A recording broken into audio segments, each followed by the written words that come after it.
প্রতারণাকারী ব্যক্তি কখনোই ভালো মানুষ হতে পারে না। তো আমাদের সবাইকেই প্রতারণাকারী ব্যক্তি সম্পর্কে পূর্ণাঙ্গ জ্ঞান রাখতে হবে।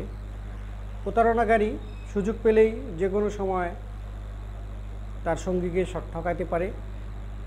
প্রতারণাকারী ব্যক্তি সমাজ এবং রাষ্ট্রের জন্য, পরিবারের জন্য খুবই বিরক্তিকর এবং বিপজ্জনক। তো কেন মানুষ প্রতারণা করে? কিছু মানসিক কিছু ফ্যাক্টের কারণে তারা সবসময় প্রতারণা করে থাকে।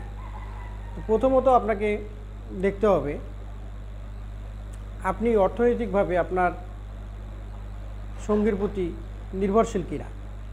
যদি আপনি সবসময় অর্থনৈতিকভাবে আপনার সঙ্গীর প্রতি নির্ভরশীল হন, তাহলে আপনার সঙ্গী আপনার সাথে প্রতারণা করতে পারে। এজন্য আপনার অর্থ ব্যবস্থা বা আপনার যে অর্থনৈতিক যে একটা শক্তি, সেটা আপনাকে দাঁড় করাতে হবে। এছাড়া প্রতারণা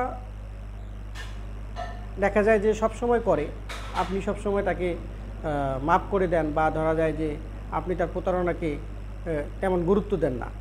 এটাও কিন্তু আপনার সঙ্গীর প্রতারণা করার একটা অন্যতম কারণ।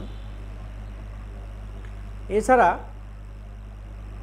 আমরা সবাই মনে করি আমার সঙ্গী সবচেয়ে ভালো, আমার সঙ্গী কখনোই আমার সাথে প্রতারণা করতে পারে না, আমার সঙ্গী সৎ। তো এই যে ধারণাগুলো আমরা পোষণ করি, এগুলো কিন্তু প্রতারণার অন্যতম কারণ।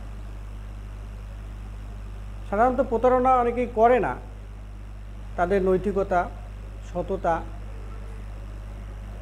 প্রভৃতি কারণে মানুষ প্রতারণা করতে চায় না। তো প্রতারণা যারা করে না তারা তো অবশ্যই ভালো মানুষ, তাদের প্রতি আমাদের শ্রদ্ধা। এবং অনেক সময় দেখা যায় যে প্রতারণা করে না, সে চিন্তা করে যে আমি একা হয়ে যেতে পারি, এই ভয়েও সে প্রতারণা করে না। তো প্রতারণা যে করে বা প্রতারণাকারী সম্পর্কে আমাদের কি বিষয়ে সচেতন হতে হবে?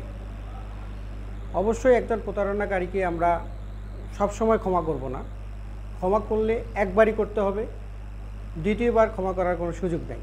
এই মানসিকতা আমাদের পোষণ করতে হবে।